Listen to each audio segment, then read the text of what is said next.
বাংলাদেশ দলের champions trophy স্কোয়াডের ঘোষণা এবং সাকিব আল হাসান ও লিটন কুমার দাসের বাদ পড়া এ নিয়ে চলছে ব্যাপক আলোচনা। বাংলাদেশের ক্রিকেটে এরা দুজনই গুরুত্বপূর্ণ, তাই তাদের বাদ পড়া নিশ্চিতভাবেই অনেকের কাছে অবাক করা ঘটনা।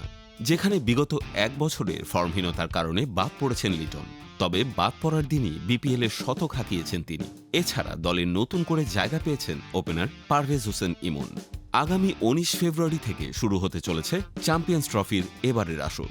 চ্যাম্পিয়ন্স ট্রফি স্কোয়াড ঘোষণার পরপরই সংবাদ সম্মেলনে নিজের বাদ পড়া নিয়ে কথা বলেন লিটন।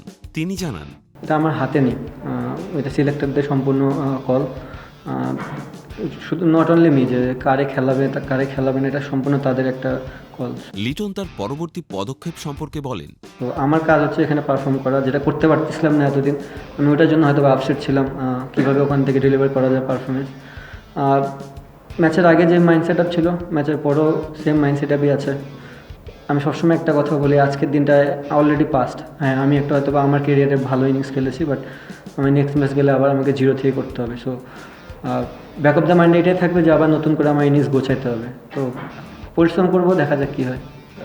এছাড়া লিটন চ্যাম্পিয়ন্স ট্রফি থেকে বাদ পড়ার কারণ সম্পর্কে পরিষ্কার বার্তা পেয়েছেন কিনা এমন প্রশ্নে তিনি বলেন, জি, ক্লিয়ার মেসেজ দেওয়া হয়েছে। আর আসলে সিলেক্টরদের তরফ থেকে না, কী কারণে রাখা হয়নি এটা আসলে মিডিয়া খাটলেই পাওয়া যায় যে কী কারণে রাখা হয়নি। সো আপনি যদি দেখেন যে কী কারণে আমি বাদ পড়েছি, আমার পারফরমেন্স ছিল না, আপনারাই নিউজ করেছেন। সো এটা ওপেন, এটা না জানানোর কিছু নেই। সো এটা বেসিক জিনিস, নর্মাল।